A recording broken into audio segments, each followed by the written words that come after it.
Good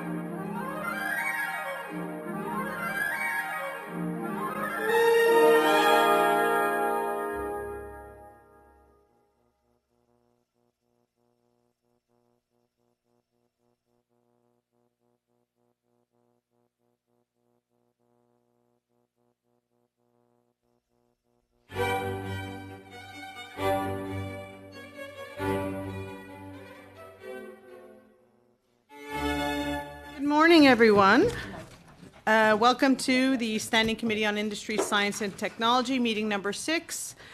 Pursuant to Standing Order 81.5, we are studying the Supplementary Estimates B for 2019-2020. I'm going to call the first vote.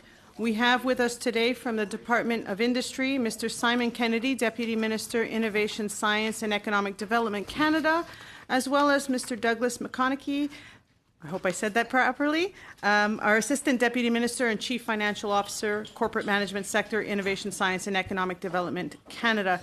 Gentlemen, you will have 10 minutes to present, followed by a round of questions. When you see the little yellow carton, that means you have 30 seconds to wrap it up. So the floor is yours. Okay, thank you, Madam Chair. Pardon me, honorable members. I am pleased to be here today before your committee. Je suis heureux de me présenter aujourd'hui. I'm pleased to be here today before your committee. Department's Chief Financial Officer. This is my first time appearing before this committee in some years, and I'm pleased to be back in front of all of you to answer your questions. Everyone at ISED appreciates the work your committee does in important matters of economic policy. L'équipe de ISDE est reconnaissante du travail de votre comité. Everyone at ISED appreciates the work of your committee on an important member. Here to discuss today the tabling of the Supplementary Estimates B for 2019-20.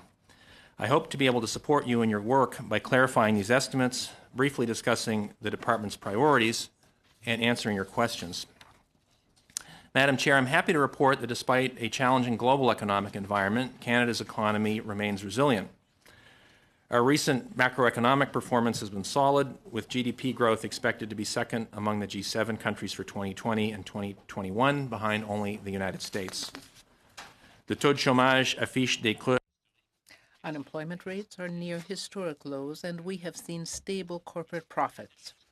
Gains, wages have increased. At 3.4%, 2019 marked the strongest wage growth of the decade. Sustaining this employment growth and the wage gains will be crucial to supporting incomes for Canadian households. ISED's objective is to support economic growth for the benefit of all Canadians through smart policies and investments to promote a more dynamic and innovative Canadian economy. Many of these investments are reflected in the supplementary estimates that we are here to discuss today. They support key government priorities such as science, research, clean technology, tourism, and women entrepreneurs. These investments include funding for Canada's digital research infrastructure strategy, the Women Entrepreneurship Strategy, and the Canadian Experiences Fund. The estimates also include investments in the RADARSAT Constellation mission to help provide a better picture of our planet from space, and the Sustainable Development Technology Fund to support clean tech. Madame la Présidente, j'aimerais souligner les... Madam Chair, I will now spend a few moments discussing the priorities our government is pursuing in support of the government's economic agenda. Knowledge. Modern economies, as this committee would well know, depend heavily on the generation and application of new ideas, which makes investment in science and research critical. That is why our department is focused on applied and discovery-based science and ensuring that we do everything we can to remove barriers that stand between research and commercial success. Since 2016, the government has invested more than $10 billion in science and research activities. This includes significant funding for key institutions engaged in the Canadian science enterprise, such as the National Research Council. Ces nouveaux investissements. These new investments in science are being complemented by other federal efforts to strengthen industrial ecosystems across our country. This initiative is a good example. The aim of this initiative is to accelerate innovation and foster stronger connections between all players in the ecosystem, from large anchor firms to startups. To date, the superclusters have enlisted more than 1,700 member organizations. They've also invested in 40 projects. To date, this represents an $85 million investment, which has leveraged $143 million from industry and other partners. Another of our major instruments to support innovation and job creation is the Strategic Innovation Fund, or the SIF. Through the SIF, my department is making investments to strengthen and expand the role of Canadian firms in regional and global supply chains, supporting economic strategies and attracting investments to create new and well-paying jobs. Depuis son lancement en 2017, le Fonds stratégique. Since the program was launched in 2017, SIF has supported 65 projects, including 22 projects directly supporting the scale-up of Canadian-owned small and medium-sized businesses. The SIF has leveraged more than $43 billion in total investment and helped to create and maintain more than 67,000 jobs. Nearly $1 billion of this investment will support 26 projects that contribute to the adoption and development of clean technology by Canadian business. Madam Chair, clean technology is another important emerging area of strength for our economy, and the Department is working to support the growth of Canadian clean tech firms. Let me highlight one key program in the efforts to support the clean tech industry, Sustainable Development Technology Canada, or SDTC. As of March 2019, SDTC has invested in almost 400 companies, supporting over 13,000 jobs. Estimates indicate that these companies have reduced greenhouse gas emissions by more than 18 megatons annually. Beyond our major flagship initiatives, we are also making a sustained effort to improve the ability of Canadian entrepreneurs to access our programs and services.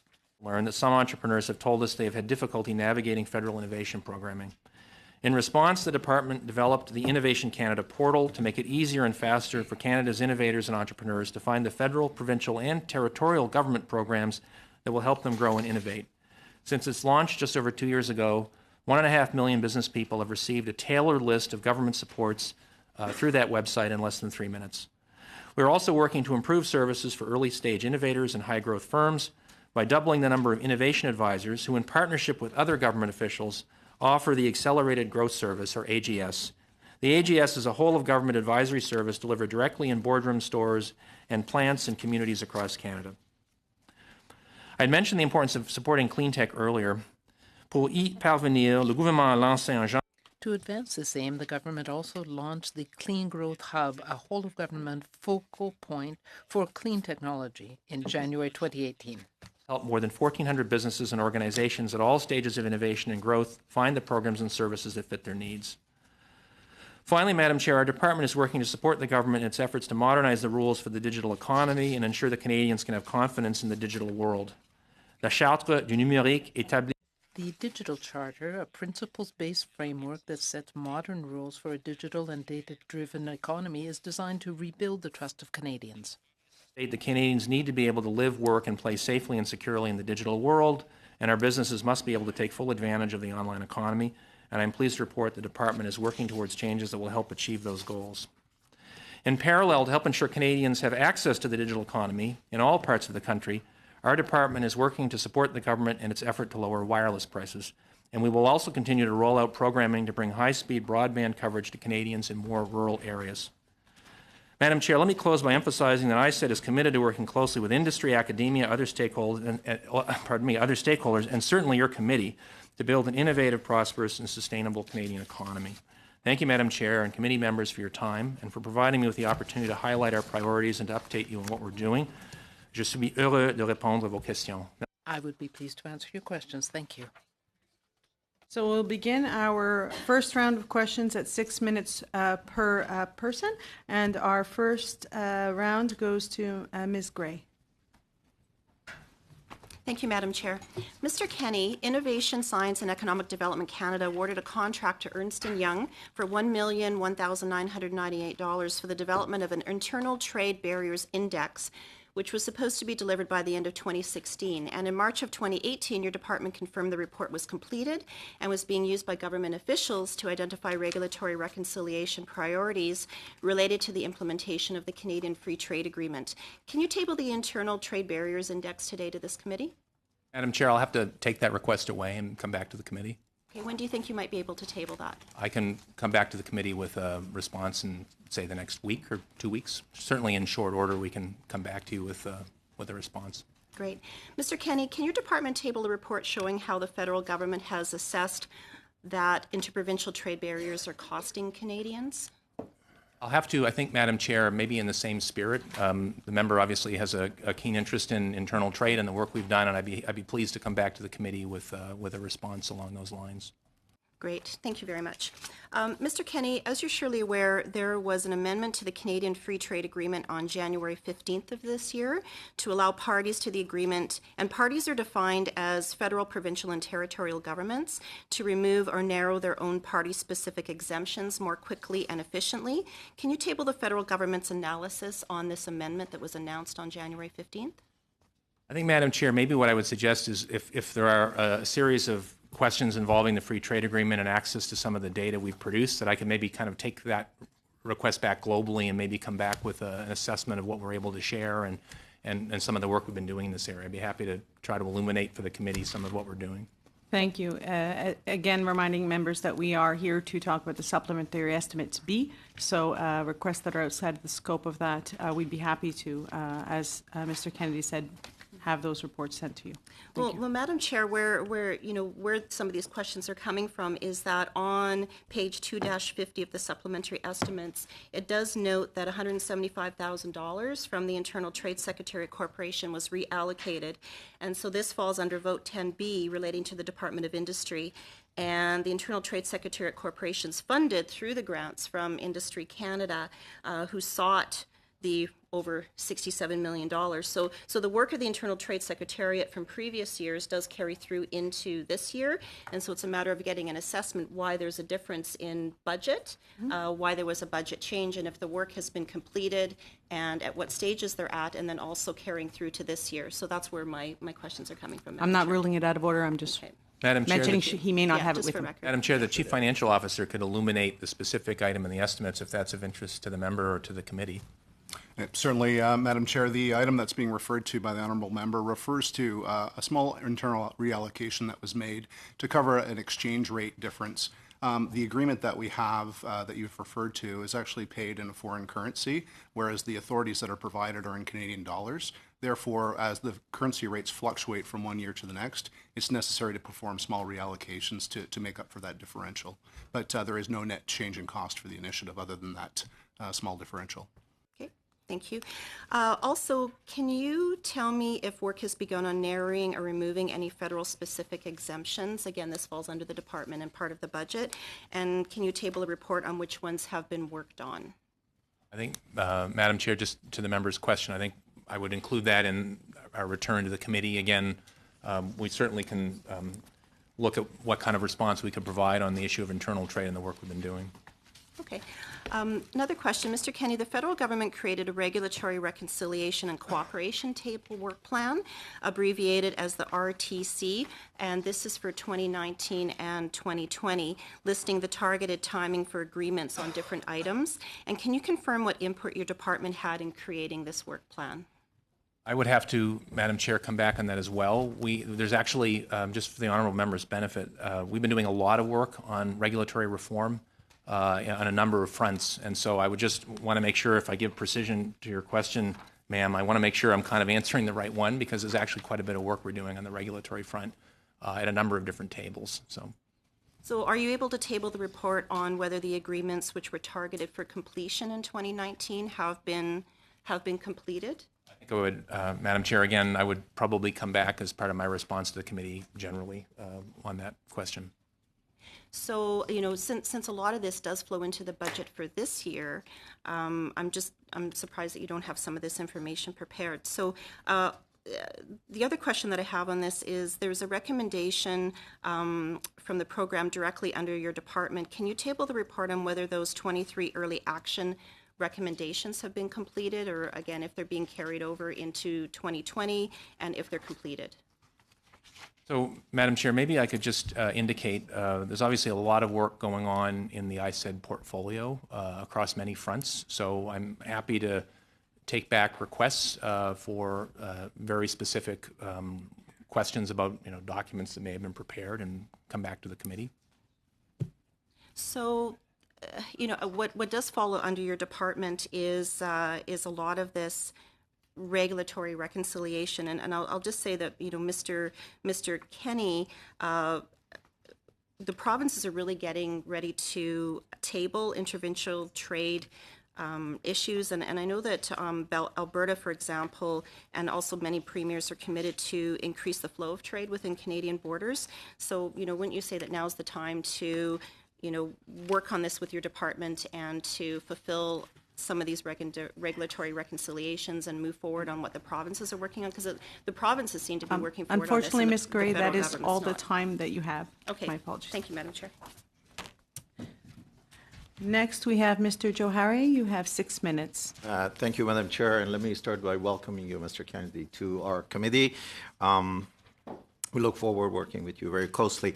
In your opening statement, you mentioned that ISED objective is to support economic growth. And the way to promote economic growth, you indicated, is through more dynamic and innovative Canadian economy. And you talked about a lot of the supplementary estimates that we are reviewing today is focused on investment. And specifically, you talked about some of the funding around Canadian digital research infrastructure, strategy, and the women entrepreneurship, as well as the Canadian Experience Fund.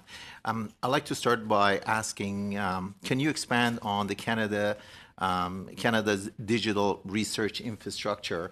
How much funding is being allocated? What's the objective, and how we have progressed? So thank you very much for the question. One of the key things that's needed by the research community, as members will know, is access to high-performance computing. So people talk colloquially about supercomputing, but basically access to the computing firepower needed to actually conduct analyses and do research. And the digital research infrastructure strategy, that is fundamentally what that is about. And the effort is to develop, frankly, a new and improved way to invest in and work with the research community to make available high-performance computing. And we've been consulting with the research community, and just referring here to the specific amount. So the strategy was announced in Budget 2018 at 5 years and $572 million. And most of the funding was accessed last year. There is a remaining portion that is pending a decision on the winning recipient of the new entity that will actually manage the strategy. And so that's what that funding and the estimates is about. So as you said, most of the funding has already been, let's say, made available to the institutions. Can you give us an example of some of that funding, to whom it has gone, and what the result has been? I can come back to the committee with can that. You make that submission? Thank you. You also talked about the government also launched the Clean Growth Hub. And in your preamble, you talked about the innovation portal that we're using. In my many intervention at my writing, I often talk about the innovation.canada.ca portal and the great tool that it is. And I state that this is a way for us to teach everyone, especially small businesses, how to fish, so they can go in and look at the programs and the funding that's available. Can you give me an idea of what the Clean Growth Hub looks like vis-a-vis the comparison between innovation.canada.ca portal? Sure. So, Madam Chair, I think the best way to describe it would be the innovation portal is primarily accessed digitally. And as the Honourable Member noted, you go online and you indicate what kind of business you're in and what kind of, which province or territory you're in and so on. And as you go through it, when you get to the end, you have a kind of a tailored list of the sorts of supports that might be available to you, given the sector that you're in and given the area of the country that you're in. The Clean Growth Hub actually has a physical location. It's actually here in Ottawa. It's in the building that houses the majority of ISED's employees in the National Capital Region. And we actually, businesses can come through the front door physically and actually sit down with an advisor and learn about the kinds of programming and supports that are available across the country. Obviously, we can offer those supports as well, online and through telephone consultation. But we've actually brought staff together in a physical location to provide kind of a one-stop shop. So in the same way that you might, go into a bank and there's a variety of services available, there's actually a location for that. And it's designed, obviously, as the name suggests, to focus very much on clean tech. We work very closely, in particular, by way of example, with Natural Resources Canada, which obviously has a very strong interest in clean technology. And we have linkages into other players such as Sustainable Development Technologies Canada, Environment and Climate Change Canada, and so on. So the Clean Tech Hub is very much focused on clean tech, and it's kind of a partnership among federal ministries. And we have a physical location where we actually meet with a lot of companies. And the innovation portal is, I would say, the scale is bigger because it's just reaching a much larger number of companies, and it's primarily a digital experience. So is there any plan for taking Clean Growth Hub also into a platform? Because a lot of smaller business who are focusing on clean tech, it would be very challenging for them to be able to come to Ottawa because of the small sizes that they have to be able to engage. So is there any plan for that type of approach? I would say, generally speaking, that in our programming, clean technology is a priority, kind of across our programming, and with the work that the Innovation Canada branch does. So the online service is in a sense a part of the broader service offering we have. We have innovation advisors all across the country, and we actually have the ability in various regions across the country to actually direct businesses to talk to our advisors that are in local locations. And when people come through the door or they reach us online, say, hey, I'm in this, I have this kind of company and I'm really interested in what you can do for us. If it's a clean technology business, then we can direct them to the hub. But they don't. I got 10 minutes. They don't physically need to be in. I got 10 seconds, and I just So want to ask you. You have 5 seconds. Yeah, I want to ask one final question. Is the Clean Growth Hub and the National Research Council in any way, shape, or form are working closely together? So, Mr. Johari, that is unfortunately your Thank time. Notre prochain allocataire. Our next questioner will be Mr. Lemire. Thank you, first of all, for your presentation, and thank you to the chair as well for speaking a bit of French. It's always appreciated. I also want to focus on the priority for innovation and promotion of clean growth. I feel this is important. In my role, in fact, I wouldn't be here around the table if I had not raised the whole issue of wireless and internet access in my election campaign. It's very important in my region of Temiskaming and for my constituents. There have been delays in connecting people, especially in rural regions. We see in the budget, in the estimates, that there have been money set aside, but they haven't actually been used. Thanks, first of all, for your questions. Certainly, access to the internet for all Canadians is very important to us. We have put in place a program to extend the internet networks in rural areas. I forget the name in French, but we now have $1 billion in this new fund to universal broadband access. So that $1 billion has already been the subject of consultations across the country, and over the next few months we will be undertaking negotiations and moving ahead with achieving our objectives of connectivity in rural regions. It's also important to point out that the government has set a new goal for access. We're not talking about 1 + 5, but 5, 10. We want much faster speeds than before. So that's our new access. We want everybody to have access to 50 + 10. And we are undertaking those efforts now. Thank you. Clearly, you want to have modern, up-to-date technology, but it seems to me that that is a long way off still. I would like to understand how this actually works. You have set up this program for companies to apply through. so that they can provide access to people in Quebec and elsewhere. But I think things are not well adapted. I'll give you an example from my region. There are huge needs. It's very difficult to apply to the program. So how can we make sure that there is money available and people say they need the money now to be able to offer the services? Thank you for that question. To answer it, I would say that the final parameters have not yet been set. It's the officials that are working on that, but we are certainly very sensitive to the fact that there are very different needs from one area to another in rural areas. And we want to meet the needs of the various groups, whether they're in urban areas, we've got Indigenous groups, rural area groups, and so on. We want to make sure that there aren't any blockages because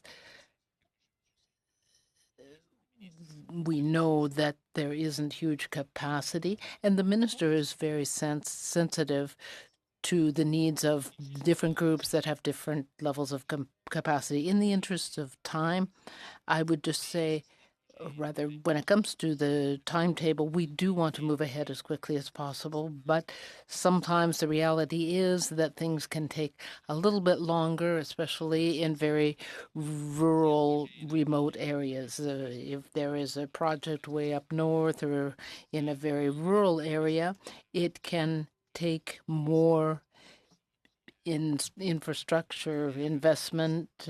It takes a little bit more time, therefore, to get up to speed.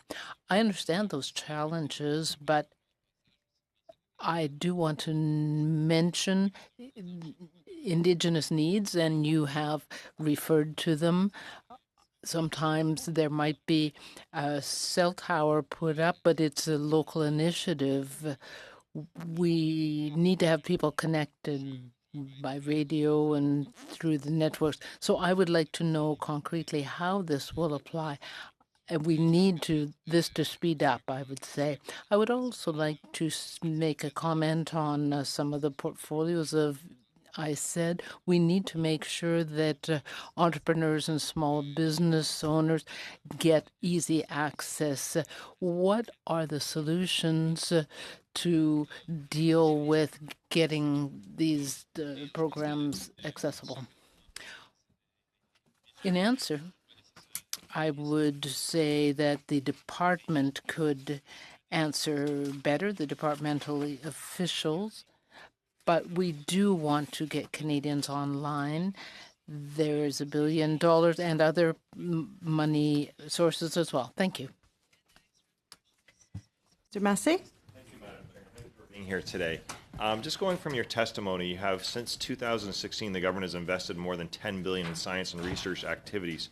How much of that is grant? Can you list out where that went? Thank you for the question. So, in general terms, there have been a number of investments. I'm looking for specifics here. It's one of your notes that you have. So I'm looking for specifics, not general. Well, I can give you specifics in the sense of the kinds of institutions the money has gone into. If the honourable member is looking for a specific accounting of exact, and then we could return with that. We can do that. So I'm going to move on to the next one because I think it's important when you come and present these numbers. They characterize a lot of things. So, and you have meant for the super clusters, which I get a lot of questions about the super clusters. There's 1,700 member organizations involved. Who are they?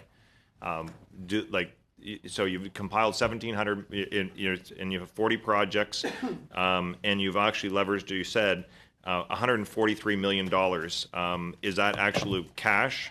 Is that investment in kind of services? What is that? I'm looking for specifics of what you presented here today.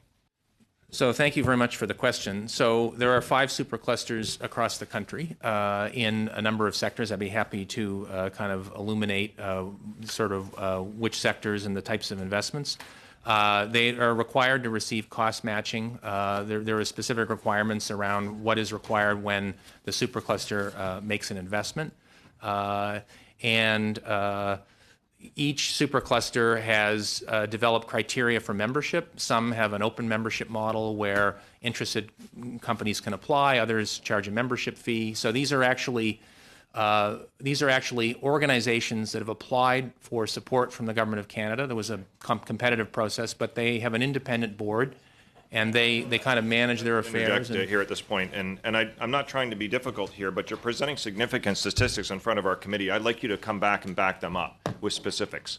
I mean, these are I want the 1,700 members, the 40 projects. You're saying you have leveraged $143 million. I'd like a list of that $143 million of where it went and whether it was actually in-kind contributions or whether it was actually financial contributions.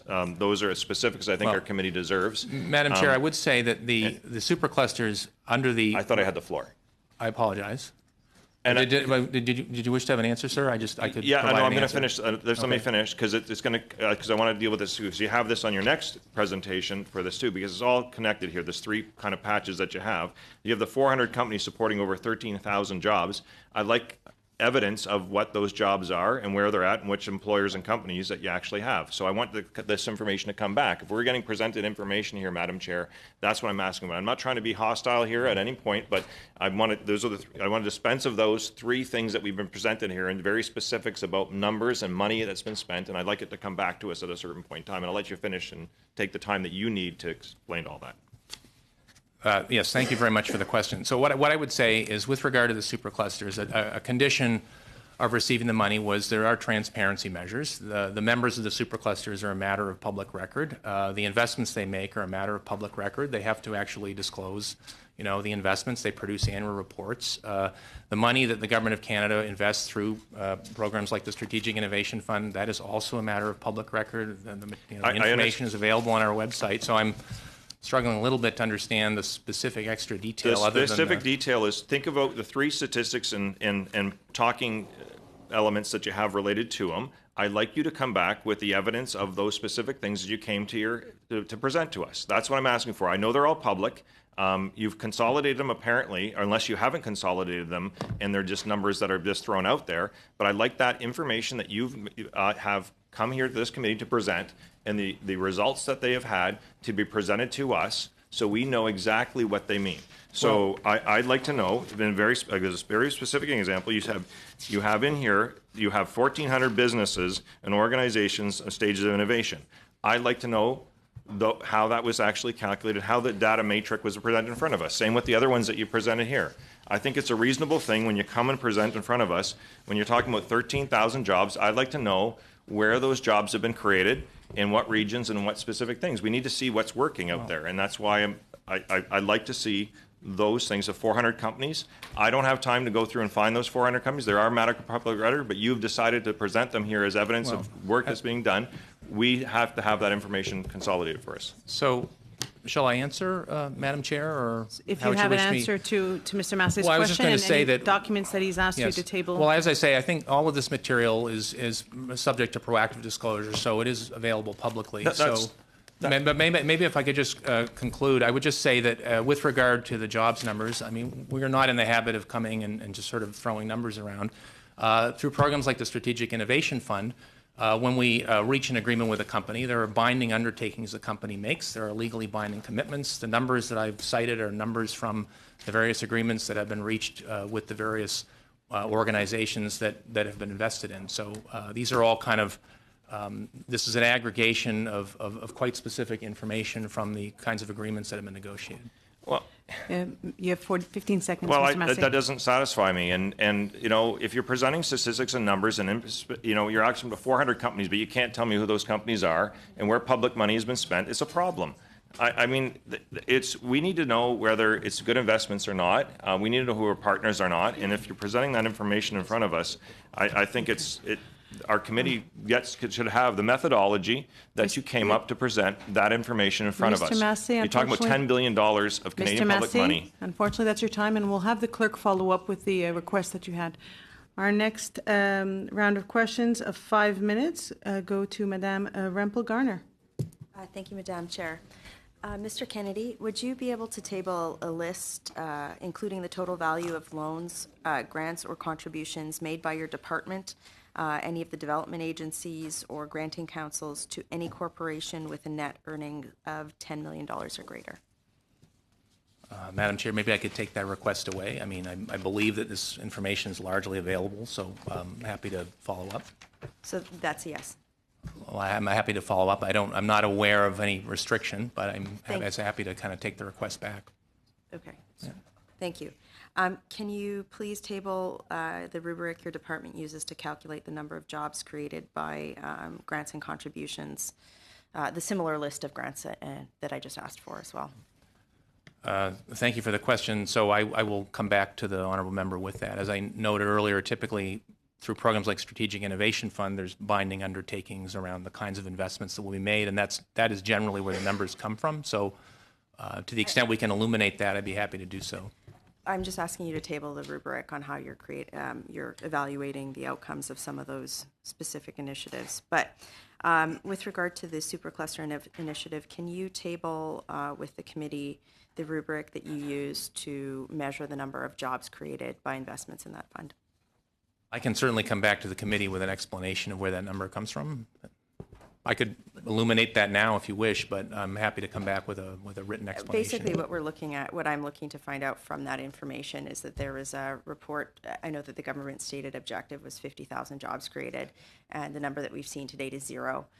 So I would like to just see the rubric that you guys are using to evaluate whether or not a job has been directly created by the outcome of that particular funding. Thank you. Similarly, can you also table the rubric that your department is using to evaluate whether or not intellectual property that has been generated as a result of the Supercluster Initiative funding is retained in Canada? I can come back, Madam Chair, with an explanation of how we approach IP and our programming, including superclusters. It is a priority for us. Again, that's not what I'm looking for. It's specific to that initiative. So one of the stated objectives of a tremendous amount of public funds is that intellectual property would be commercialized and retained in Canada.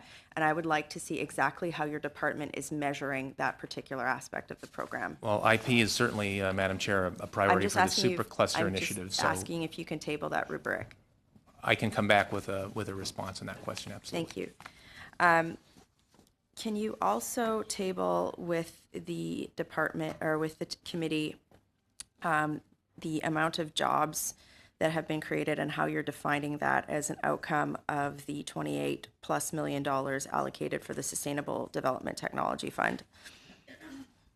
Madam Chair, I will talk to SDTC and we can come back on that question. Can you table with committee the number of jobs that have been created by the $26 million allocated for the digital research infrastructure strategy? I can come back to the honourable member with that question as well, although I would note that the purpose of that strategy is to, the digital research infrastructure strategy is not a job creation program, it's a research program designed to expand supercomputing capacity for the research sector. It's not really about job creation. That's good to know. Can you also table with committee the amount of jobs created by the Strategic Innovation Fund in the last 5 years, and as well the rubric used to measure the number of jobs created?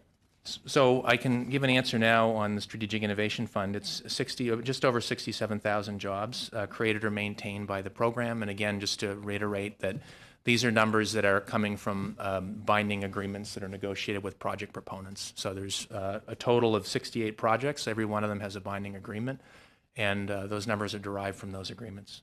So last year, I'll note that the department said that 56,000 jobs were created by this particular fund, yet an access to information request showed that the program actually created 6,600 jobs. So you'll forgive me if I don't take that number at face value. I would like you to table with committee the rubric that you use to assess if a job has been created under that, how you determined that 67,000 number. Thank you. 15 seconds. That's all. Thank you. Thank you very much. Our next 5-minute round of questions goes to Madame Lambropoulos. Merci, Madame la Présidente. Merci. Thank you, Madam Chair, and thank you to the committee witnesses for being here today to answer our questions. Climate change is a very important issue to me and for many of my constituents in Saint Laurent as well. My riding is an industrial one. We have many businesses, and obviously, climate change is an important issue. Produce this technology. There are many startups and there are many partnerships even between the universities and the companies in order to come up with these clean technologies and to come up with research that would back it up. So can you please let us know how the Government of Canada and through this department, how we can support these startups and how we can support these partnerships between universities and companies in order to help them produce the technologies that would require us, that would allow us to go into the future in a cleaner way. Thank you for the question. So maybe just to reiterate what I had mentioned earlier, clean technology is a significant priority for the government, but it's certainly a significant priority for innovation, science, and economic development. We have the Clean Tech Hub, which is specifically there to support companies who are, looking to expand their clean technologies. We get into foreign markets and be able to sell in Canada. We have, as part of our portfolio, Sustainable Development Technologies Canada, which actually is a fund that directly invests in clean tech. We have, through our Innovation Canada branch, advisors across the country. And one of the priorities of that branch and one of the priorities of our funding generally, whether it's the Strategic Innovation Fund or the other programs I've talked about, is in fact clean technology. There have been a number of what you might call pure clean tech plays in the investments that have been made, and certainly as a general rule, in the kinds of investments and support that the federal government has provided in partnering up with business over the last number of years. Clean technology, reduction of greenhouse gases, water, these sorts of things. As a general rule, we are seeking to have environmental benefits in investments, even if it's not strictly speaking in a company that would be strictly speaking a clean tech company. So it's a generalized priority across our programming, but we have specific programs that we have to actually support clean tech companies. And I'll just give you another example that. A number of months ago, we actually worked with the private sector and with actually the Global Affairs Ministry to have a clean tech trade mission to India, where we actually brought a bunch of kind of emerging, very promising clean tech companies to India because they have significant needs in the clean tech sector there. And my understanding was a very successful kind of endeavor. So we're doing a lot of work. I could enumerate all the many investments, but you might not wish to have me eat into too much of your time. But just to say, it's a major priority, and we take it very seriously, and it infuses across a lot of the work we do, and we have a number of instruments focused exclusively on it.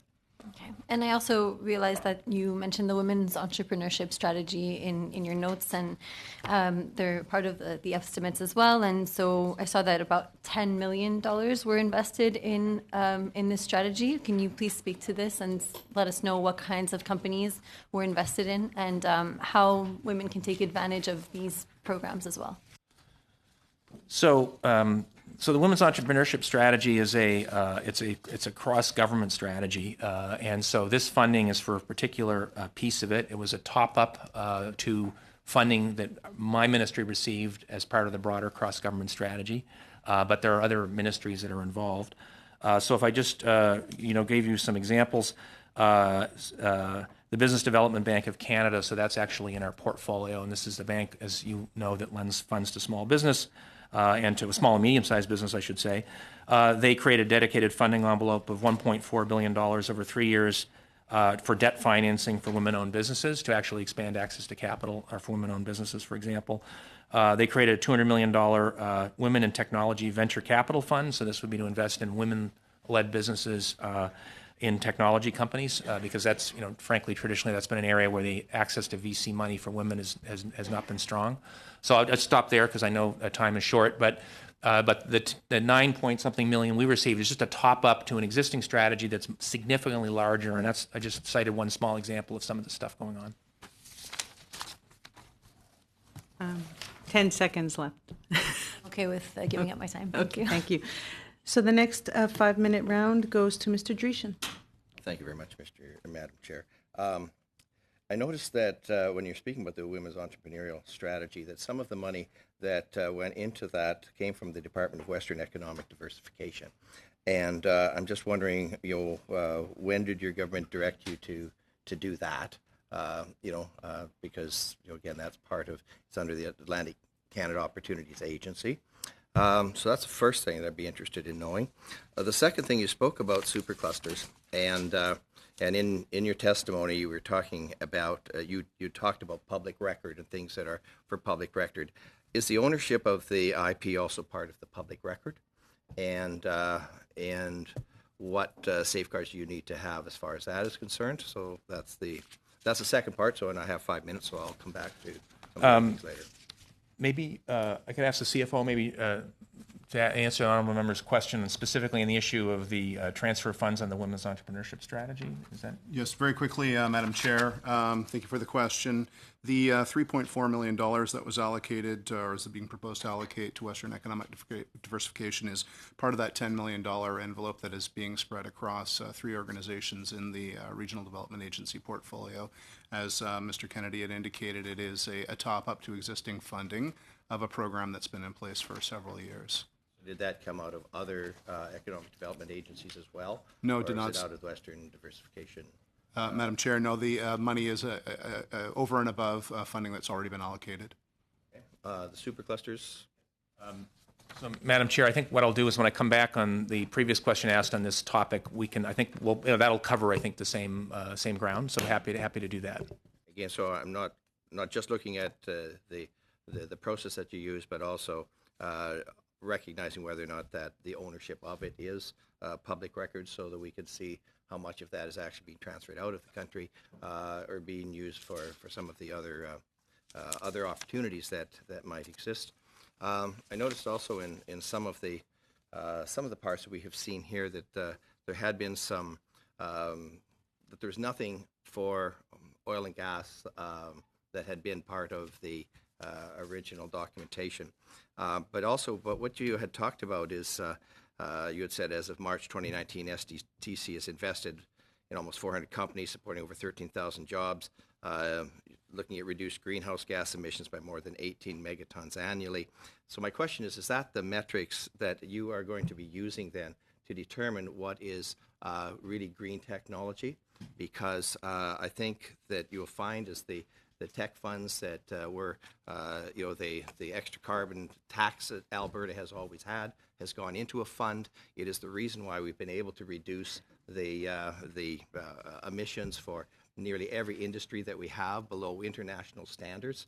And of course, that's really what we're looking for. So it'd be nice to know if when we're talking green tech out of your department, that we also are looking at the types of advantages that the world has because of the technology that we have in Alberta. So, Madam Chair, I just, on the issue of the member's question, just to assure the member that when we're looking at clean technology, there's obviously a variety of metrics. Certainly one of them would be the significant potential that the technology might have, for export sales and so on.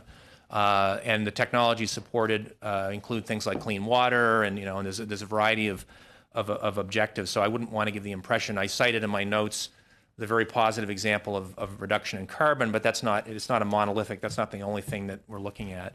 The other thing I will say is I did not mention it, but I'd be happy to speak. But there have been a number of very important investments in Alberta, as the honourable member noted. There's been some important investments through, for example, the Strategic Innovation Fund in Alberta, including in the petrochemical industry and the steel industry. And we're working now with the Clean Resources Innovation Network on an investment in clean resources, which includes oil and gas. So there has been, I think, some good activity there too, and I'd be happy to speak to that if folks are interested.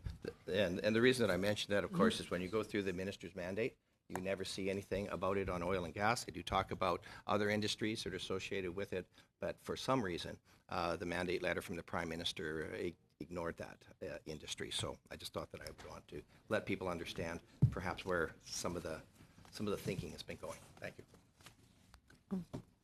So our next round of questions is still 5 minutes. We have Madame Jasek. Thank you, Madam Chair, and thank you to the witnesses. When I looked at the votes, 10B kind of stood out for me, and though it's a relatively small dollar amount, I was really intrigued by the $500,000 for the Digital Learning Exchange Program that apparently is designed to improve Canadians' digital skills. So my first question is particularly which segment of the population does this program target? So, Madam Chair, that is designed to target, I guess, what you might call more vulnerable groups. These would be people whose digital literacy, for a whole variety of reasons, might be more challenged. That could include seniors and others who, for a variety of reasons, actually might have concerns around digital literacy. So that's actually it is meant to be targeted, and I'd be happy to come back to the member with the more specific gradations. But just kind of off the top of my head, it would be groups that have, for whatever reason, there might be a digital deficit, like they would have not have access to this kind of learning, or they might be behind in the skills in this area for a variety of reasons. So is this a program that is just being expanded, or is it new? If I may, Madam Chair, the allocation that you see in the supplementary estimates B is simply a reprofile of funds that were not used in previous year, and they've been carried forward so as to maintain the integrity of the envelope of funds. So it is not a net addition to the program funding, but just a repurposing of funds. We had reached... So, I'm sorry, ma'am. So essentially, how are you? Can you give me any details on how you're going to operationalize this? Well, Madam Chair, there have already been agreements reached with various organizations to disperse the funds in support of kind of digital literacy. So I don't immediately have access to the list of organizations, but it would be this would have been a program in which people would apply, or they would be invited to apply, and that they would get access to some funding support to work on digital literacy. So I'm loath to pull an example out of the air, but it might be a community organization that works with seniors, that sort of thing. It's meant really to be organizations working at the front line with some of these groups that would be getting funding support to work along these lines. And I think, as the CFO has indicated, we just want to make sure that we don't inadvertently have money lapse, that would otherwise be available to these groups to do their work. But we've already actually concluded the negotiations, and these funding allocations have been made. Yeah. So it will be direct federal funding to the local organization, no requirement for provincial cost sharing or anything like that? I would, Madam Chair, I'd have to get back to the committee with a specific answer, but my understanding is yes, this is federal funding to groups, but I can't speak to the specific parameters of whether there might be provinces that have chipped in or whatever, but I'm happy to try to come back on that. Well, I'd be very interested in that as a former Ontario Minister of Community and Social Services. This sounds like an excellent allocation of funding, but I just want to make sure that we get it down to the ground level. And I'm happy to give up my time. Is there anyone else on? No? Okay. So the next round is 2.5 minutes. Bloc québécois, Monsieur Lemire. 2 minutes et demie. 2.5 minutes. Thank you very much, Madam Chair. I would like to again come back to what I was talking about. There is a very important context when we say we want to connect people, increase people's access to internet and broadband and so on. The whole debate really is around this. How can all Quebecers and Canadians have access to wireless and to internet access? Because I don't really know how many locations in Quebec and small towns, rural areas have actually been connected concretely. It's really clear that when Canada was created, there were many areas like communications that naturally fell under the federal government, but the federal government hasn't invested enough in those areas. So when I can see that we don't have enough spending and investment, then we have the result. We see these small suppliers that have gone bankrupt. So what you would like to know is about the small internet providers? Well, I would just add a comment, because the industries the industry does not set up the conditions to have small providers in rural areas. Can we put in place conditions to help those small providers get going?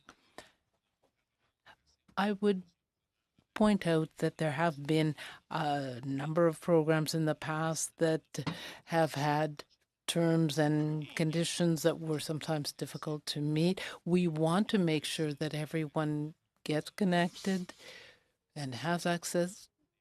We are very sensitive to the need for small businesses to be able to thrive. And this new program is really geared to help small communities, Indigenous communities, and others increase their connectivity. And we're going to be very sensitive to this. We have worked with both groups. And one of the criticisms that I've heard is about those past programs' problems. Thank you, Mr. Lemieux, and thank you, Minister. To offer it to Mr. Massé, if you would like to finish up. Sure, thank you, Madam Minister. One thing that I am concerned about is, and builds off my colleague here, is the as we move into digital services, how Industry Canada is working towards providing a level playing field for rural and remote areas when you move to digital services, and perhaps maybe you can shed some light on that work, because it's one of the challenges, but there is an objective to try to connect all of Canada equally, but without rural remote supports, we're offering services and economic development opportunities for some regions, but maybe not perhaps for others. And when we move to more digital works, it can be more complicated. So I'll leave it to you to answer that. And thank you, Madam Chair. So I think the honourable member makes a very good point. I mean, we are, I think, just assure the committee equally concerned about access to digital services and kind of not having people inadvertently left behind. I had mentioned the $1 billion Universal Broadband Fund, but there's a variety of other investments. One would be the funding that's going into new low Earth orbit satellite capacity. That'll be particularly valuable in much more remote areas where actually laying fiber optic cable and so on might be difficult.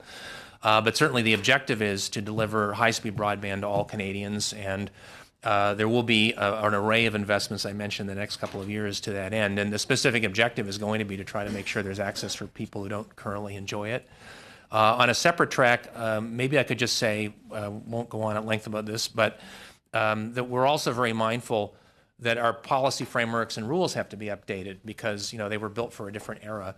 And so the digital charter and the work to actually make the digital charter real, I think we would see as an important element of ensuring that there's a level playing field and that, citizens and businesses can actually participate in the digital world in a way where there's that actually is kind of purpose-built for the 21st century. So there'll be more to come on that front, but just to say that we need to also think about the frameworks and rules in addition to the infrastructure, and we're working on both.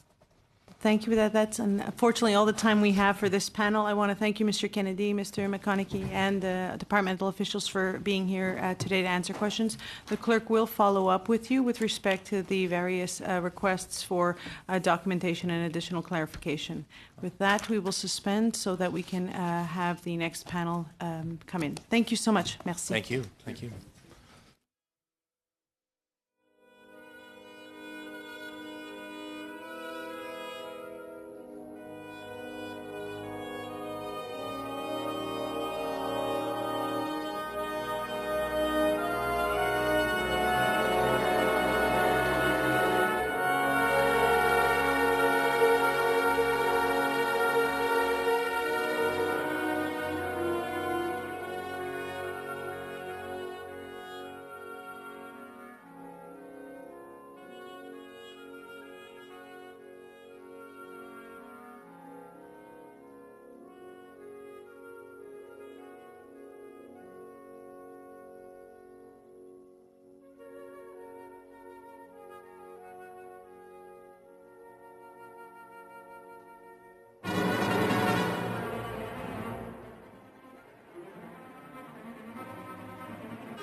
So we will begin the second panel of the Industry, Science and Technology Committee. Aujourd'hui, nous avons l'honorable Mélanie. Today we have the Honorable Mélanie Joly, the Minister, with us to answer questions about the Supplementary Estimates B 2019-20. Minister, we will give you 10 minutes for your presentation, and then we will have a round of questions. If I raise the yellow card, that means that you have 30 seconds left. Thank you very much. So you have 10 minutes. And 30 seconds, I'll be ready.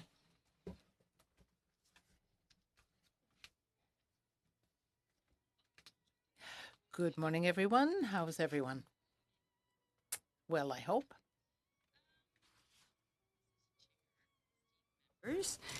Thank you for inviting me to appear before you today for the tabling of the Supplementary Estimates B 2019-2020. I'm here with my colleagues from the department. En novembre, j'ai pris en main le. In November of last year, I took on the responsibilities of Economic Development Minister. Our role is to ensure that our government's economic agenda reflects the daily reality of Canadians and the needs of workers and entrepreneurs in every region of the country. Across the country to get a better sense of Canadians' economic reality. And we've asked Canadians like John from Laval Tool in Windsor, you know that word, Teresa from Architectural Metals in Edmonton, and Joanne from Industrial in Bécomo, what is working, and most importantly, what can we do better? While making sure we're always doing better for Canadian workers and entrepreneurs, we also took the opportunity to support local businesses to scale up their operations, increase their productivity, and participate in the local economy. In St. John's, Newfoundland, for example, we are partnering with the workers of Newco Metal and Auto Recycling. The work we're doing there is a perfect example of helping local businesses thrive and create good jobs locally. À Bécomo, Québec, je pense à In Bécomo, Quebec, I think of Marc and Joanne Lefebvre, whom I met at Industrial Al.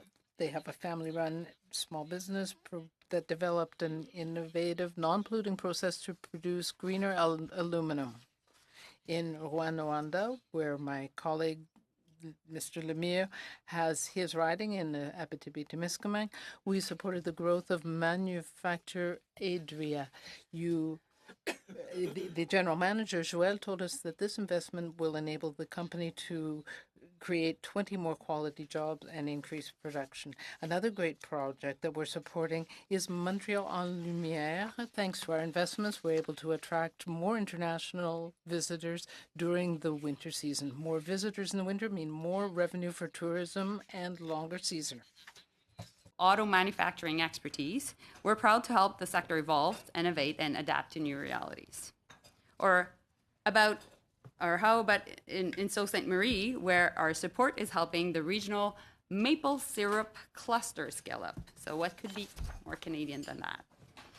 Earlier this month, we also announced support for Indigenous youth fighting wildfires in the north. These are exciting and meaningful opportunities for employment. Peu importe où on est au pays, et peu. No matter where we live in this country, no matter where we grew up, we know that it's important to be able to work and raise our families where we grew up. We know this, and we are working to make it happen. Travels also took me to Alberta and Saskatchewan, where we were exposed to some of the real economic challenges the provinces are facing these days.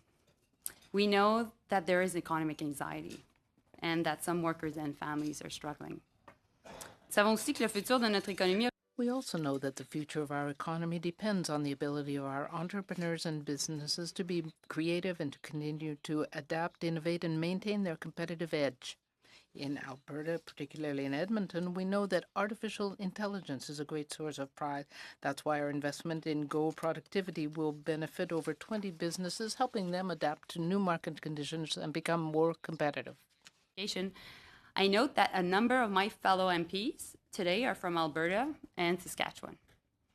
MP Jeremy Patzer-Finser, we visited your province only a month ago, And we saw the good work that WD has done to amplify and build on the dynamic economy of Saskatchewan.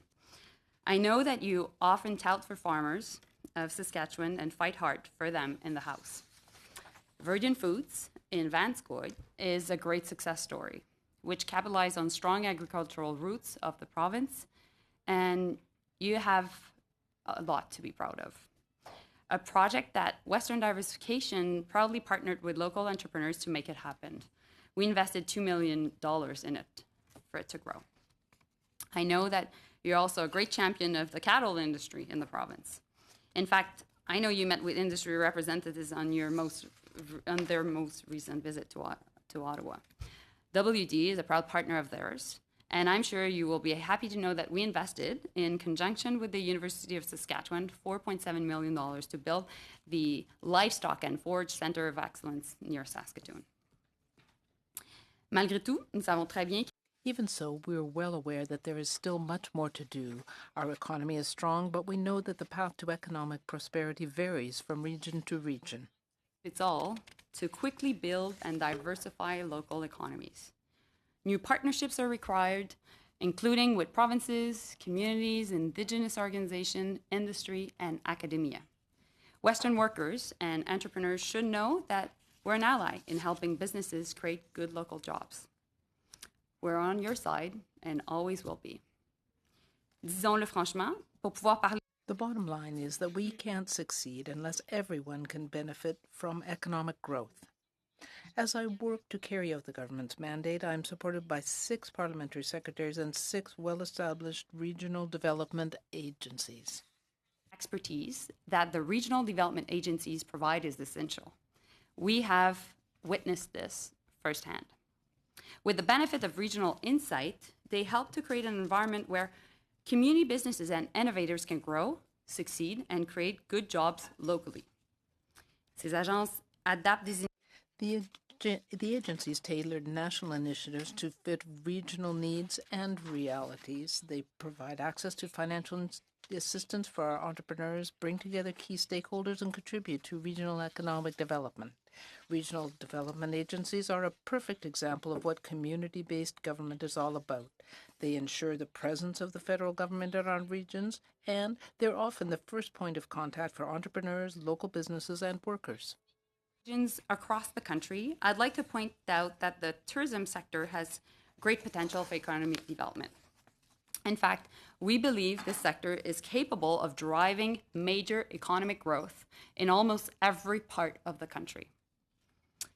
On peut être fier des résultats de l'an dernier. We can be proud of the results from last year. We had our best ever tourist achievement with 22.1 international visitors. There's clearly an opportunity here for exponential growth for entrepreneurs, the tourist system, and its workers. That's why we've worked with stakeholders to develop a new national strategy. With ambitious but achievable targets. It challenges and empowers our world-class tourism entrepreneurs to come up with new products and experiences. On that, we're not blind to the current situation. We know that it will not always be easy and that sometimes we're subject to external realities. Je suis constamment en contact avec l'industrie. I'm always in touch with the tourism industry, and we hear about this. This is exactly why I am working to work with these industry partners. Is strong and resilient in the face of any potential issue. Rest assured that we will continue to work with Destination Canada and industry partners to monitor impacts and make sure our sector continues to grow. But you know that best thing we Canadians can do is to travel within our big and beautiful country. I will conclude my remarks today with a simple message. To Canadians all across our country, we've got your back. And we're by your side and always will be. Tous les Canadiens, peu importe où. All Canadians, regardless of where they live, can take advantage of this. And of course, of you, my esteemed colleagues. I know we can do it, so thank you for your attention, and I'm pleased to answer your questions. Merci beaucoup, Madame la Ministre. Thank you very much, Minister. And we have Madame Michelle Rempel-Garner. Thank you, Madam Chair. I would just take issue with my colleagues at the table's characterization of how the Liberal government treats Western Canada. They might have their backs, but it's with a knife in it. I'll start my questions with related to expenditures related to ACOA. Earlier this year, ACOA wrote off 2 multi-million-dollar loans to Irving-owned companies. The first one that I'll address is Atlantic Wallboard. There was... I can't hear you well, so I'll just put this on. So the loans that were the loans that were written off were to a company called Atlantic Wallboard. The amount of money under this loan, the department said some was repaid. How much was repaid before it was written off?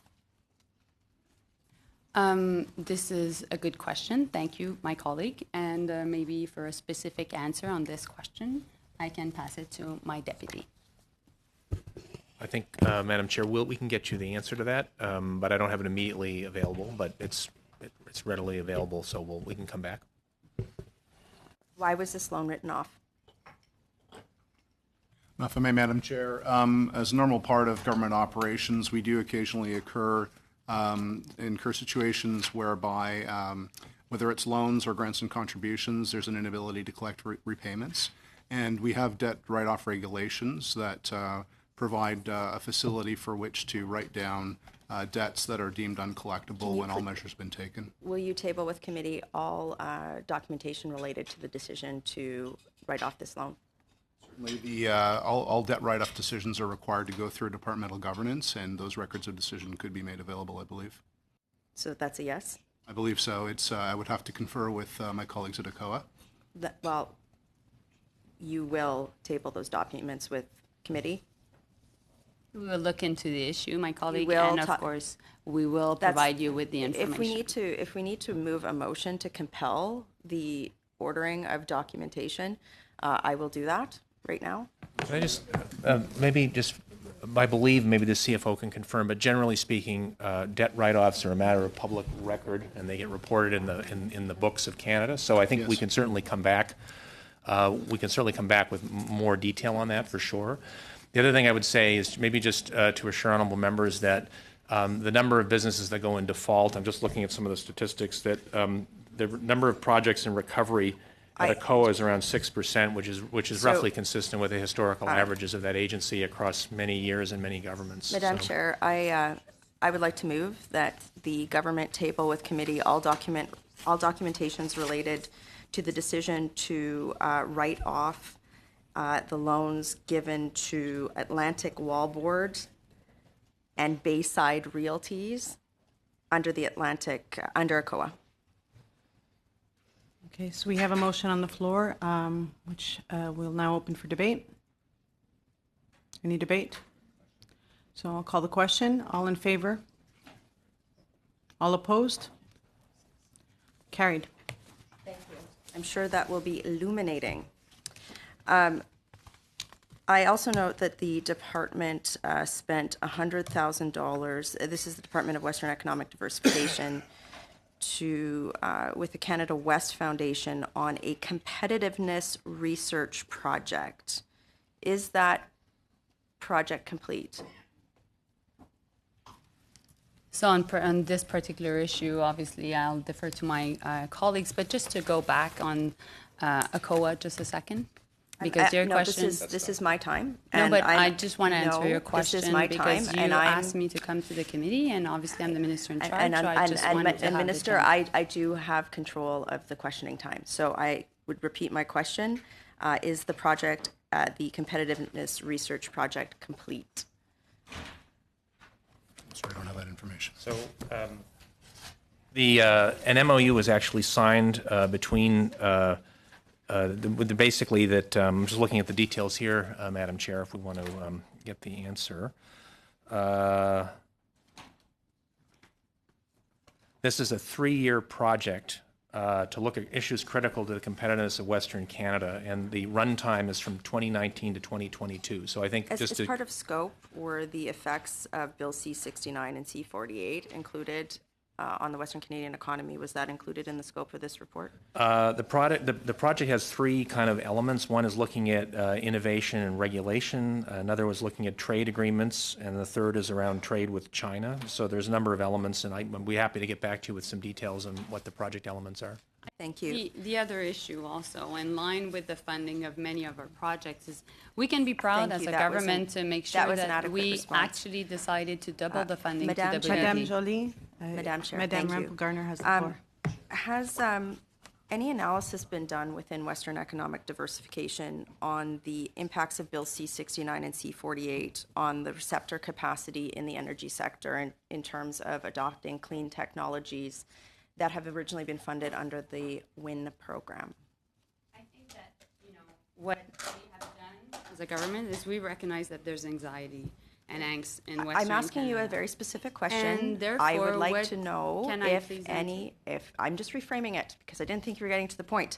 Has there been any analysis done within Western diversification on the impact of regulatory changes in Bill C-69 to the receptor capacity of the energy sector to adopt clean technology funded under the WIN program?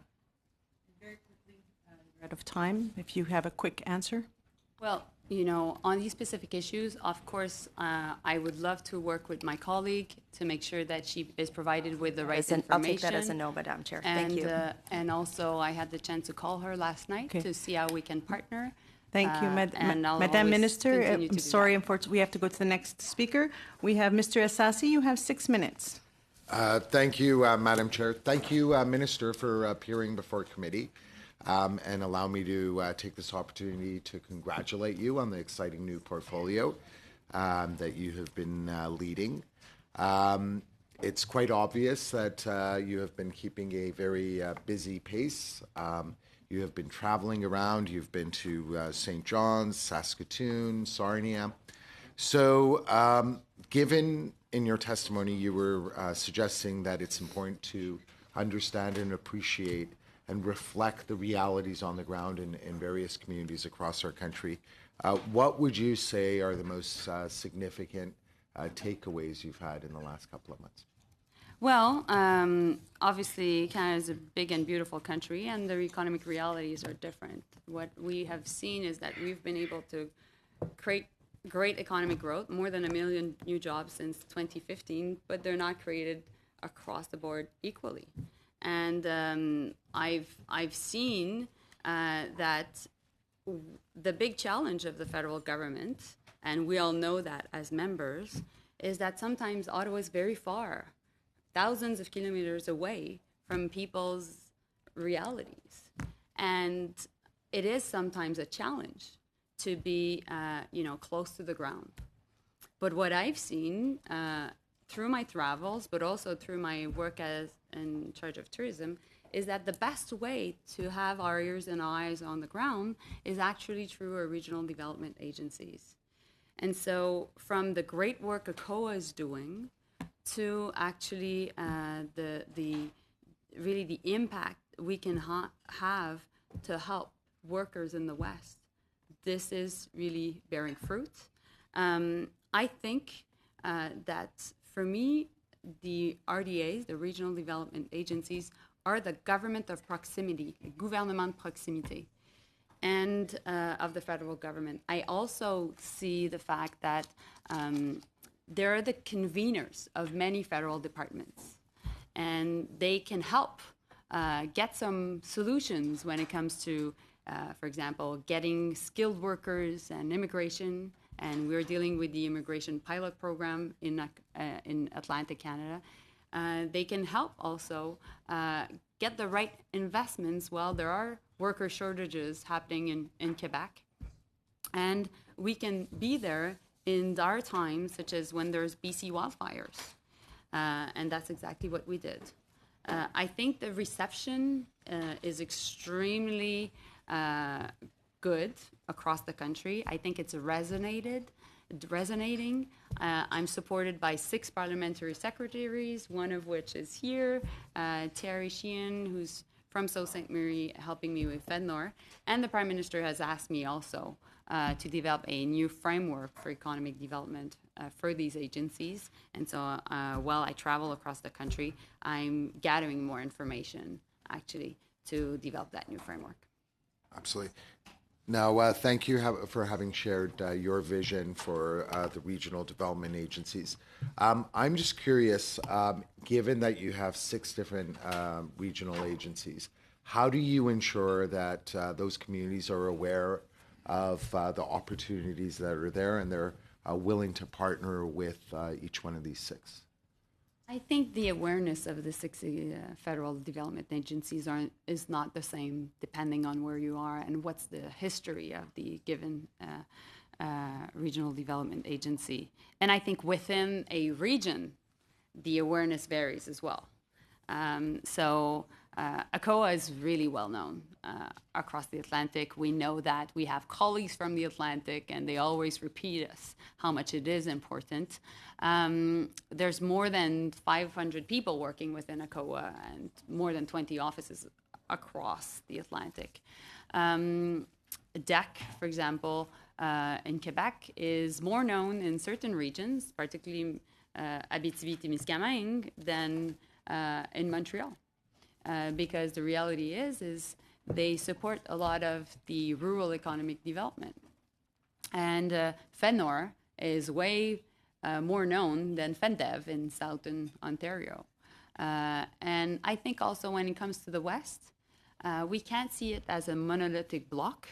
I think Western diversification is present in Manitoba, in BC, and also Alberta and Saskatchewan, but their impacts are different, and we need to acknowledge that.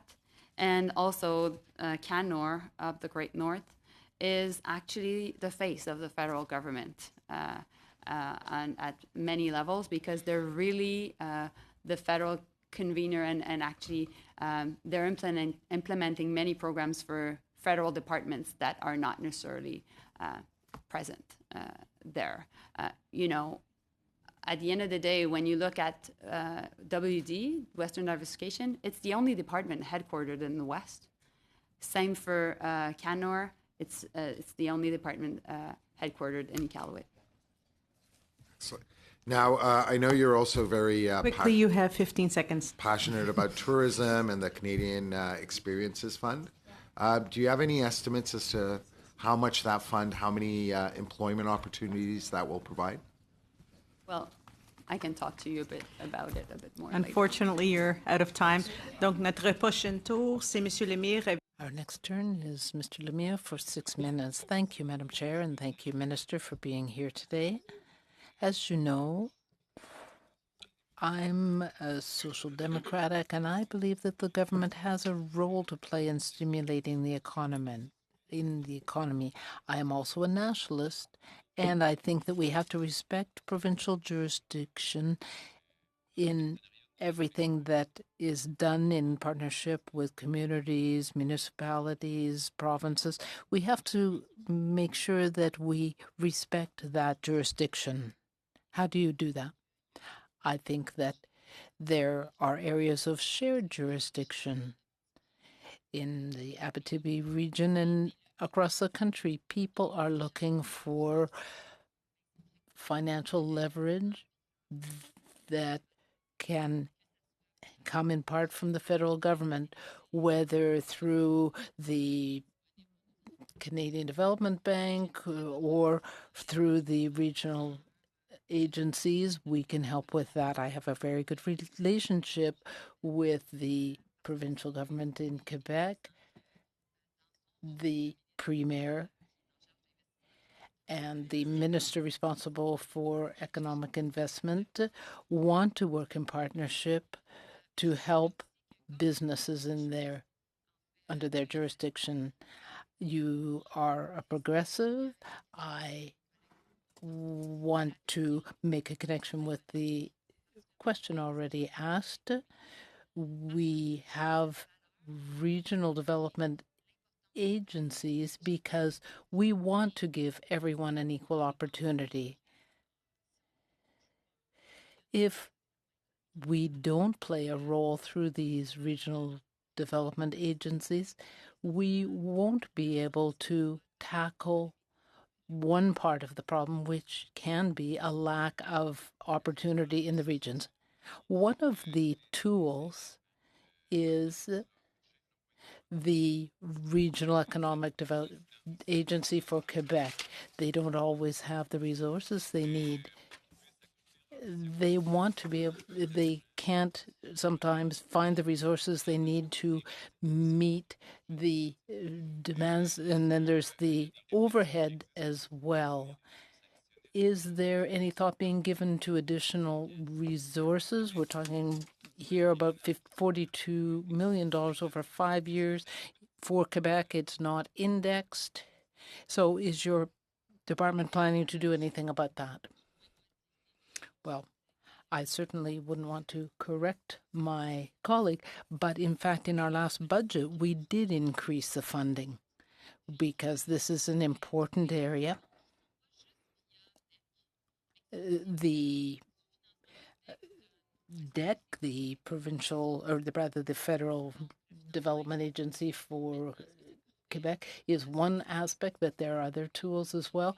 It has increased in its funding resources. If I can certainly provide information on that. I can see that you want to invest more. The election period is always somewhat busy and fractious, but can you tell us what the government is going to do to help with economic growth and also to reduce uncertainty using this CFDC? I can say that this is the first time for decades that we have had a major economic development strategy. And our goal is to make sure to include the region very strongly in this growth. Innovation is important because it stimulates growth, and we have talked about this outside these walls, but the fact of investing in innovation through the DEC, for example, gives new tools to our small businesses to be able to buy equipment, for example. And this is why we wanted to introduce these new programs. And we have increased funding to the EDC, the Quebec Regional Development Agency, to help with that. There are expectations, but there is a lot of uncertainty as well. We have the tourism growth strategy to help the regions. We're talking about $100 million that would be invested in increasing tourism in the various regions. How can we help our regional tourist organizations help increase in tourism? We've got the heavy federal taxes to contend with. I had an opportunity to go into your beautiful region. No, even before we came out with the new tourism strategy, and after relaunching the new strategy, I would be happy to talk to you more about the needs of your region. I'm afraid that's all the time we have for that round. Thank you, Madam Chair. I'm going to continue on the tourism discussion. Has the member for Windsor-Tecumseh briefed you on the single event sports betting issue with regards to the Canadian law? Has that happened yet? I had the chance to be in Windsor in your neck of the woods. Yes. 2 weeks ago, and also spend some time with our colleague from Windsor-Tecumseh. Yes, and he said he raised it. Okay, good. So members that don't aware, and this is where I'm leading to this, is the evidence is coming in. I've been on this for about a decade. In Canada, it's illegal to bet on a single event game. It stops the provinces like Quebec. It stops the provinces like British Columbia. It stops the provinces like Ontario offering a legal product. And so $10 billion goes to the underground economy or to organized crime. New York State already legalized. Michigan is in the realm of doing that in a matter of days. Actually, I think they just did it, as well as several other states. And so there's an issue over tourism loss there. Now, you voted against changing this law last Parliament. We have a chance now. My colleague, Mr. Kevin Waugh, has tabled Bill C-218, which will actually allow the provinces to regulate this. As it's done on our phones, it's done in Europe, it's done in the United States. If your cabinet is not going to support this, so my question is this: will you support Bill C-218? And if not, what is your cabinet going to do to support communities like Windsor and Niagara Falls and Sault Ste. Marie and other places that are going to lose tourism because the evidence is in from the industry that it is driving up tourism? So if not, what are you going to do? And I'll turn it to you. Thanks, Mr. Massey. So I understand the question has been put to Parliament. So since Parliament is seized with the issue, obviously we'll have the chance to debate about it, and eventually Cabinet will have to position itself, notwithstanding the fact that it is not necessarily within my portfolio. I'm willing to have good conversations with you, to have the chance to hear your perspective on this. How can we create good economic development, create good jobs? I know that there's been issues in Windsor in particular since the unemployment rate has been higher recently. So we need to find solutions actually to make people work. And these are, there are good opportunities in tourism. I understand also it's my colleague at Justice that will be working on this. So I'm willing to be part of the conversations. Well, that's fine. Thank you. And that's fair. It's just that time is evaporating on us on this issue, and the consequences are real and significant. The opportunity has been lost. So I thank you for that, and we will send more information to you. Second to that is one of the challenges we face is and thank you for visiting Windsor, and I do want to point this out, though, and is that it is nice to be invited as a member to events. Some ministers do it, some don't, because we still get the question why we are at and not at events. So I would welcome the invitation to attend with you when you come to Windsor, so you see the full community. And one of the things I've asked for this government is a specific strategy to deal with the Detroit investment. They are upwards of $10 billion in auto investments over the last number of years. Canada is lagging in the auto investment sector, and I'd like your thoughts specifically as to why we don't have a separate strategy, or can we develop a separate strategy to deal with this massive investment. Recently, they closed out Oshawa and General Motors, and then now they've reopened a brand new plant in Detroit. So we still have a chance to get in the supply chain. So I'd like your thoughts on how we go to try to get some of that economic activity, because I don't see a plan yet. So there are two things. I think first and foremost, NAFTA is fundamental. We need to make sure that we can sign this and ratify it. As you know, we're convinced we were able to get a good deal for Canadians. So Mexico has ratified it. The U.S. has ratified it. It's up to us to ratify it. And I would like to commend my colleague, for supporting our NAFTA ratification. So let's just do that. That's first point. Second point, I see my role as the minister also of the supply chain of many industries. And I was in Windsor. I met with John Azopardi, actually, from Laval Auto. Yeah, and he testified here at the committee with David Cassidy. Exactly. As well, actually, he wrote me about that. And when you look at the evolution of his business, he took it from his mom and dad. And over 50 years, it's not only a company that is part of the auto supply chain, it's part of the advanced manufacturing in general. And he's now exporting his molding expertise to South Korea and France. And so that's why we were there, to actually invest in his business, create 40 new jobs. But also, that's what we're trying to do. As we are invested in their supercluster, which is in advanced manufacturing, we want to make sure that, well, this is done at within ISED, we're doing it So- within FedDev. What I'm after, though, is either a yes or no. Will you create a specific strategy for the Detroit region investment that's taking place? I mean, that's kind of what I'm looking for. Canadian Auto Partnership Council used to meet on a regular basis. They barely meet, and we didn't follow Ray Tangay's guide. We paid for Ray Tangay's auto strategy. He handed it off to the minister. We haven't done anything with it.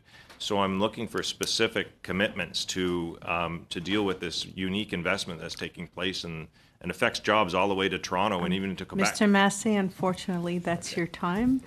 The next round of questions is 5 minutes, and I'd like to welcome Mr. Zimmer, and the time is yours. That's good. Good to be back. Hey. Yeah, thank you, Chair. And just a question about an announcement that was made about the Digital Northwest Territories Initiative that received $2.7 million to provide digital literacy resources across the Northwest Territories. This question is to the officials, not the minister, although I appreciate that the minister is here. Specifically, it's $2.7 million, and the description is similar to what was said in the news release. The Digital Northwest Territories Initiative will provide digital literacy resources and courses customized to the unique needs of Indigenous peoples and residents in the Northwest Territories. And the reason why I'm here is I am critic for Northern Affairs and Northern Economic Development Agency, so that's why I'm borrowing this seat for a time. More specifics about the grant. The multi-year grant or contribution, it's dated 2018 to 2019 to 2021-2022. The recipient's operating name is Tides Canada Initiative Society. The federal riding name is Vancouver East, and essentially that's my question, and that's where I get a little bit concerned because, representing the North as we see monies earmarked for the North, it triggered a little question that why is it ending up in Vancouver East when it's earmarked again for the Northwest Territories?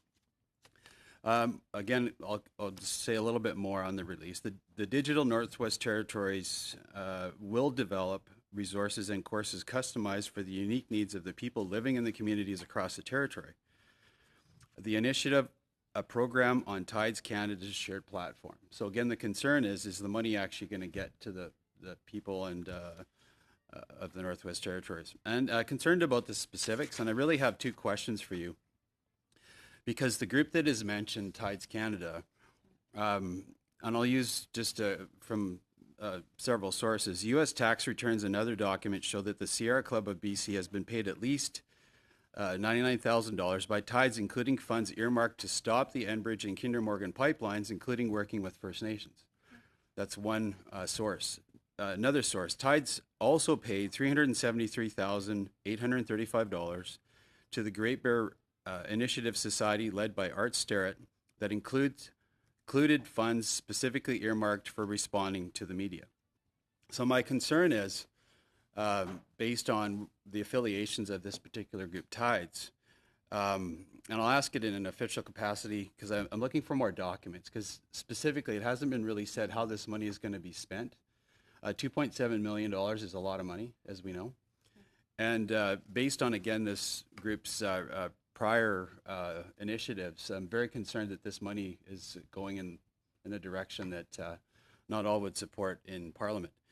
So I would like any documents related to the funding approval. That's my first request. My second, and this is a question you can answer today. Yeah, if you can provide those documents today, I'm happy that you could, but I understand it might take some time.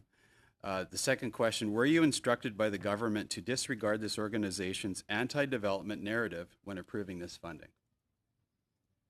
Thank you for the question. Madam Chair, we do not have the documentation with us, but we'll be happy to take it back and see what we can find across our portfolio. With regard to the second question, no, we would not have taken direction. Our role is to advise and allow the delegated officials to make their decisions. To your previous question, I'd just like to address with regards to the funding being provided to an entity based in Vancouver when the ultimate destination is the North. This is not an uncommon phenomenon. It can happen in several occasions where the recipient of record may be in a different riding or a different location than where the funds are distributed. And that may be because their legal entity is in that area.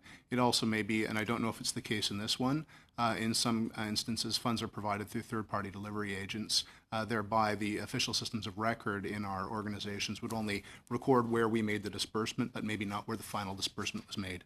And so just quickly, I guess, when would those documents be forthcoming? When could we expect them to come? We'll look at that in a reasonable period of time within the next week or two. Okay, thank you. I'll cede the rest of my time to Ms. Rempel. Thank you. And actually, Mr. Patzer, are you ready? Correct, yeah, sorry, Jeremy. Great. You have 30 seconds. Okay, right on, perfect. That's all I need. I'm just quick question for you, Minister. Do you know who owns Viridian Foods in Vanscoy? I know some of the investors in Virgin Foods. Okay, are you aware that it is James Cameron, the film producer? I'm aware that James Cameron invested in, and his wife invested in this. Yeah. My point, just quickly, being, do you think he needed a $2 million handout? Most Mr. people were Patzer, quite. unfortunately, that's your time. For sure.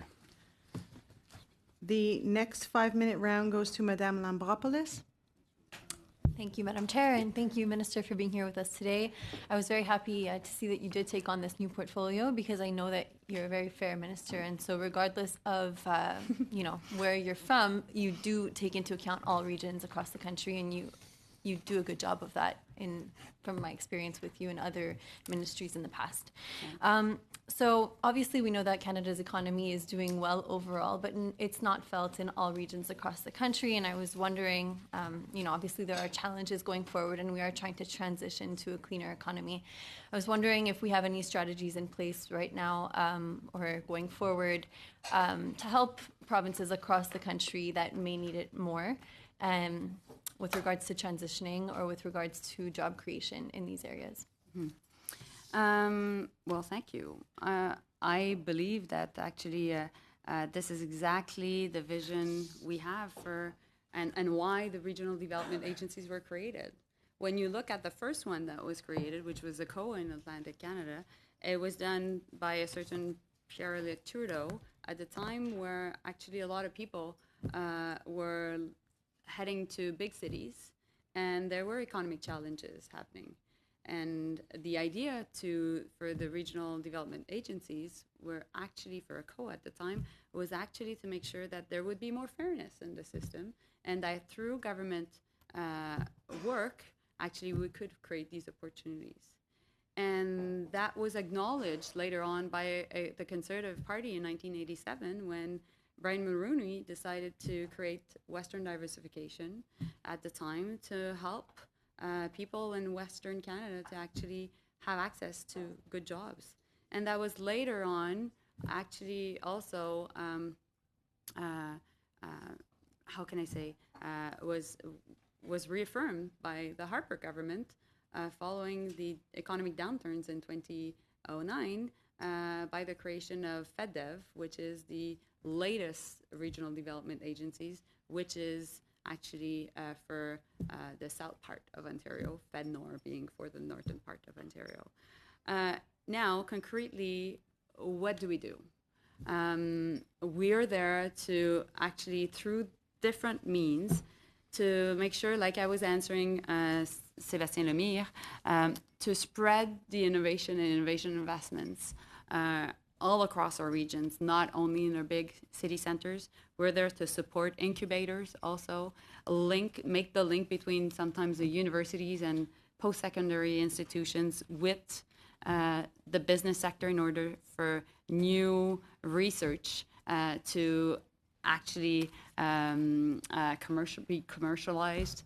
And I think also that at the end of the day, we are there to provide more trust, more confidence, and more hope through our work in our different regions. Thank you very much. And we know that in some of the regions, one of the main reasons for job creation is the tourist industry. And I know that you have a major focus on this in your portfolio as well. And so I would like to know, given that le Vieux-Port de Montréal attire beaucoup de touristes. We know that the Port of Montreal attracts a lot of tourists. We get a lot of tourists as well on the whole island of Montreal. So how can we help the tourist industry through the funding available. I think that for too long we didn't do enough at the federal level to help tourism. The provinces and communities were very clear about the 100,000 or 1 million jobs even created through tourism, but there hadn't been enough attention at the federal level to that. So I really focused on it over the past year in coming up with a strategy for tourism. There are two particular issues that we want to give priority to. First of all, most tourists come in the summer. We would like to extend that season more to the spring and fall.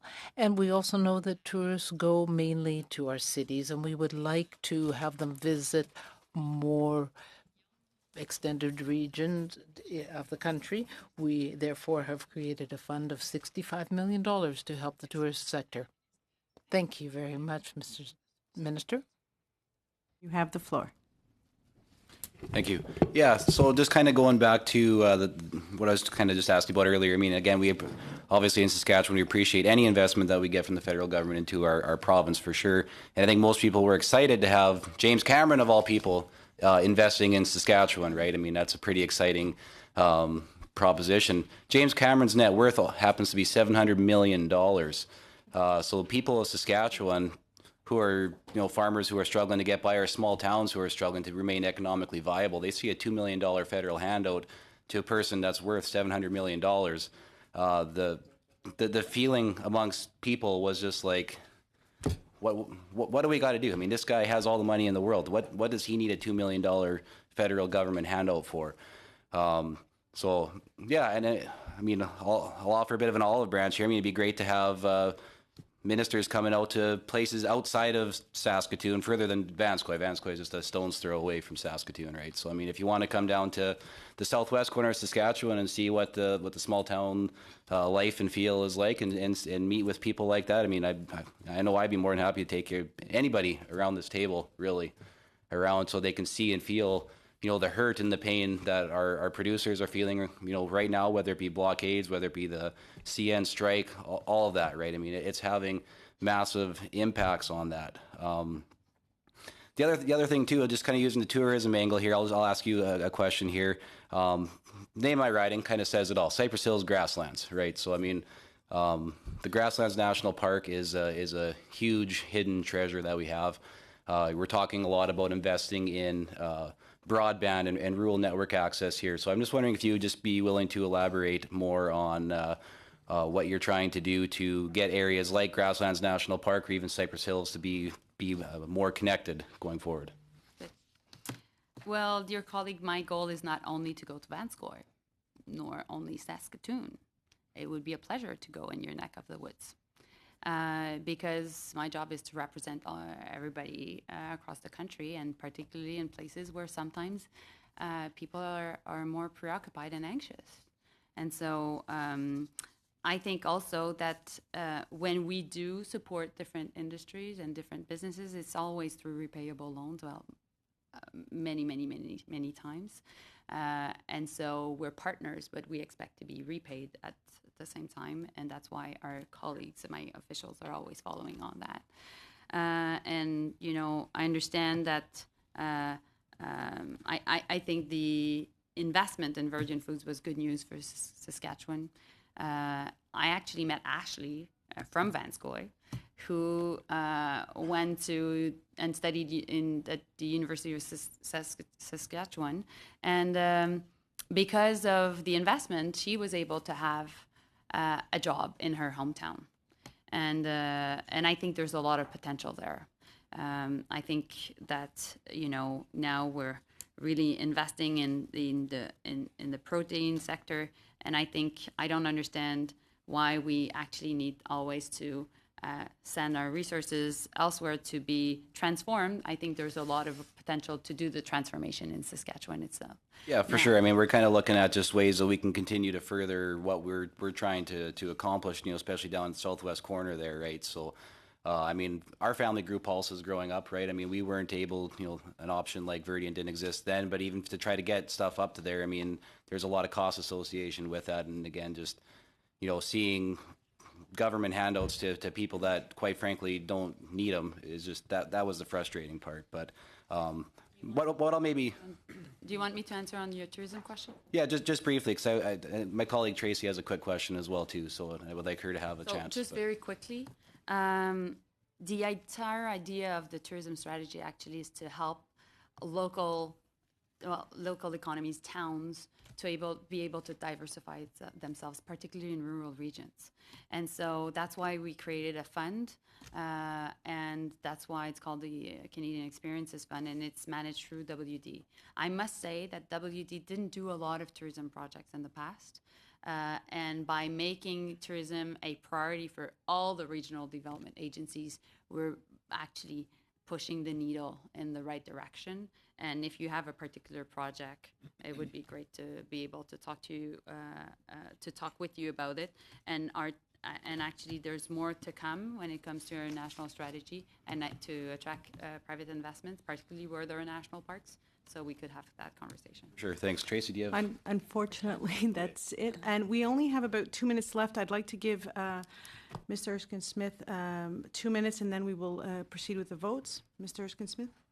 Thanks very much. I was also happy to see James Cameron come into Saskatchewan because I think plant-based foods and pulses will continue to increase in our economy going forward. But I want to pick up on Jeremy's question, not to pick on any particular project per se, but when we look at corporate support or corporate subsidies, however we want to call them, there are sometimes instances where federal support will mean leveraging private sector dollars. In other cases, federal support doesn't really leverage the private sector dollars because they would have been invested anyway, and the jobs would have been created regardless. And so maybe speak to, and it can be for Minister or for Mr. Kennedy, I don't really have a strong view of it, but I would just be curious about what the framework is that you bring to bear and what are the metrics you bring to bear to assess how do we know that this investment isn't going to be made in the first place and that it's a wise one? Well, I can talk to you about the philosophy behind it. We're in a global economy, and many countries around the world are trying to attract the best investments. And in the protein sector, that's the case. We're in competition with other countries that grow different pulses. And so we know that we're a safe country, we're a country that is open for business, that wants to attract the best investors. And so I think our way is to make sure that there are some levers that come from the federal government, that can come also from the provinces, to actually attract these capital. Obviously, the federal government is not the one investing the most. The private sector is. I think also that this sector is still going through lots of disruptions. While there are trade issues that are happening, and Jeremy, my colleague, would be very much aware of that. But at the same time, we need more and more not only to grow our different products, we need to be able to transform them here. And I think that's what we're trying to work with the province of Saskatchewan, with many places across the country, in order to create jobs that are actually and not only Madam good-paying Minister, jobs. unfortunately, Yes. that is all the time that we have. I just want to finish my sentence. And to Very make sure quickly. that, sometimes this industry is cyclical, that we can make sure that there's some more stability. I want to thank you, Madame la Ministre, for your Merci. participation Merci, today, Mr. McConaughey and Mr. Kennedy. We have some votes, so if the members can stay for a moment, I'd like to get, can I get unanimous consent to lump the votes that we have to do to get today together? Yes. Perfect. So shall all the votes carry? Yes. On division? Okay. Shall the chair report the votes on the supplementary estimates to the House? Yes? Thank you very much. Meeting adjourned.